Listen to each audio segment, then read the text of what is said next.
সবার প্রিয় মুখ ব্যারিস্টার হিমু ভাই এবং বিশেষ অতিথি হিসেবে আছেন তোফাজ্জল ভাই সহ যারা অন্যান্য আছেন সবার প্রতি আমার সালাম, আসসালামু আলাইকুম। আমি খুবই আনন্দিত যে এরকম একটা পরিবেশে আজকে একটা ফাইনাল খেলা হলো এবং খুবই জাঁকজমকপূর্ণ একটা খেলা হলো। আমি একটা কথাই বলতে চাই যে খেলা এমন একটা জিনিস যেখানে হচ্ছে যে আমাদেরকে তরুণ প্রজন্মকে মাদক থেকে বিরত রাখবে। মাদক থেকে বিরত রাখার একমাত্র উপায় হচ্ছে খেলাধুলা।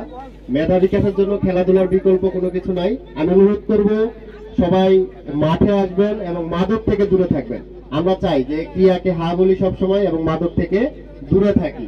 আর আরেকটা বিষয় বলি যে রাজনৈতিক বিষয়টা এই খেলাধুলার মাঠে যেন রাজনৈতিক কোনো বিষয় না আসে। আমি বারবার একটা কথাই বলি, রাজনীতি আলাদা জিনিস, খেলাধুলা আলাদা জিনিস।